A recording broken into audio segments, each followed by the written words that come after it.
शरद पवार बोलतायत, थेट जाऊया. भाजपमध्ये मोदी युग सुरू होण्यापूर्वी, भारतीय जनता पक्षामध्ये मोदींचं युग सुरू होण्यापूर्वी त्यावेळेचे जे सगळे ज्येष्ठ होते, लालकृष्ण अडवाणी, मुरली मनोहर जोशी, त्यांना 75 वर्ष झालं थांबायला सांगितलं. तर मोदीने आता थांबायला पाहिजे काय? ते बोलणी वाचलं होतं. त्याच्यावर आता काही लोकांनी खुलासा घेतला. तो खुलासा काय की आम्ही असं बोललो होतो, आम्ही याची चर्चा केली. ठीक आहे, कशाला आपण त्याच्याबद्दल नाही म्हणतात. आपण वाचलं होतं, तुम्ही छापलं होतं की आम्ही वाचलं, ते म्हणतात नाही. ठीक आहे, आनंद.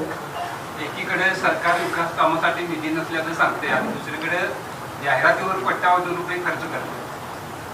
त्या जाहिराती बघितल्या तर वरचे खाजगी दिसते, त्याच्यात सरकारी जाहिरात फक्त एका दिवशी दिसते. आणि गेल्या आठवड्यात मुख्यमंत्री देवेंद्र फडणवीस यांची जाहिरात होती, जेव्हा पाहून सगळ्या पेपरला त्याच्यावर कुठलाही उल्लेख नव्हता.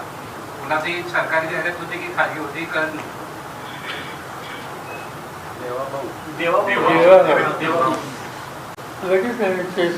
छत्रपतींचं दर्शन घेताना एकीकडे की त्याच्यामध्ये शिवाजी महाराज यांच्याबद्दलच्या आपल्या करण्याच्या भावना आदर हा आपण सगळे व्यक्त करतो. जेव्हा म्हणून जे काही दिलं प्रसिद्धीमध्ये, त्याच्यामध्ये त्याने छत्रपतींच्या बद्दलची आपल्या मनातील भावना ही व्यक्त केली. वेगवेगळा विचार करतो.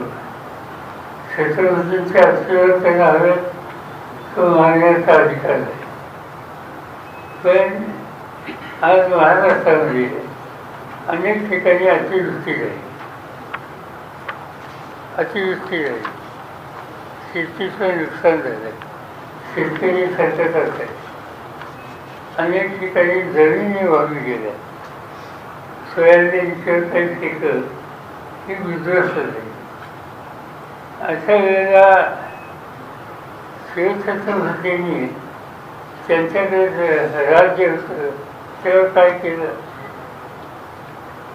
त्या काळात दुष्काळ पडला आणि दुष्काळाच्या नंतर पाऊस आला, पण शेती करायला शेतकऱ्याच्याकडे साधनं नव्हती.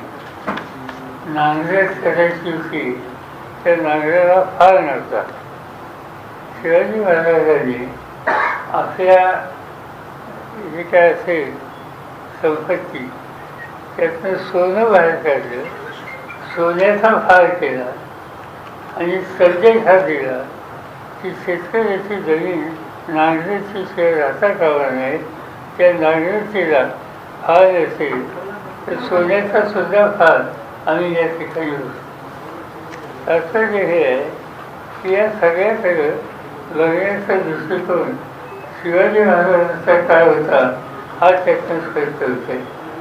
पण दुसऱ्या बाजूने आज महाराष्ट्रात ठिकठिकाणी अतिवृष्टी आणि शेतीचं नुकसान, पिकाचं नुकसान हे दिसत आहे.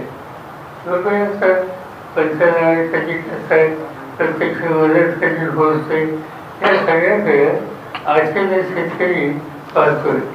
आणि त्यावर जेव्हा या सगळ्याकडे अधिक लक्ष द्यावं. महापालिकांच्या निवडणुकीसाठी उद्धव ठाकरे आणि राज ठाकरे एकत्र येत आहेत. आपल्या राष्ट्रवादीची भूमिका काय राहणार आहे त्यांच्यासोबत राहणार? असं की त्याच्यात सेक्शन असेल, आमची काही चर्चा नाही. कारण मी मुंबईत नाही आहे, सतत बाहेर आहे. काही 2 दिवसांनी जाईल तर आम्ही बसून याचा निर्णय घेऊ. पण तो निर्णय सगळीकडे सारखा असेल असं नाही. कारण नगरपालिका, महानगरपालिका प्रत्येकाचं स्थान कुठं आहे हे बघून त्या संबंधीची ते निघाली.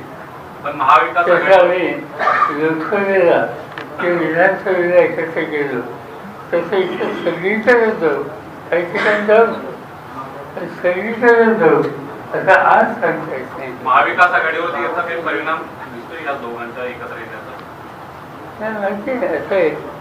समजा ते एकच आहे आणि त्याच्यामुळे मुंबईमध्ये शक्तीवादी आम्हाला आनंद आहे. सर काल याच पार्श्वभूमीवर काल ठाकरे गटाचा एक मेळावा देखील तिथं मुंबईमध्ये झाला. त्यावेळी उद्धव ठाकरेंनी असं वक्तव्य केलं की सत्ताधाऱ्यांना राष्ट्रवादीला किंवा काँग्रेसला लक्ष करायचं नाही, तर ठाकरे ब्रँड हा मोडून काढायचा आहे, यासाठी मला टार्गेट केलं जातंय असं त्यांचं म्हणणं आहे. आणि ही महानगरपालिका निवडणूक म्हणजे आपल्यासाठी ऍसिड टेस्ट आहे असं ते म्हणतायत. साहजिकच आहे, कारण आज मुंबईच्या ठाणे या भागामध्ये त्यांचं शक्तिस्थान आहे.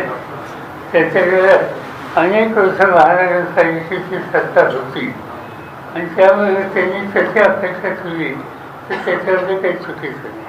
एकीकडे राज्यावर कर्जाचा बोजा वाढतोय, पण दुसरीकडं मंत्र्यांना गाड्या घेण्यामध्ये अधिकची रक्कम वाढवलेली आहे. त्याकडे कसं बघता आणि मुख्यमंत्री आणि उपमुख्यमंत्र्यांच्या खर्चावर कुठल्या प्रकारची मर्यादा नाही आहे, कुठंतरी अंतरून बघून पाय पसरायला पाहिजे असं वाटत नाही.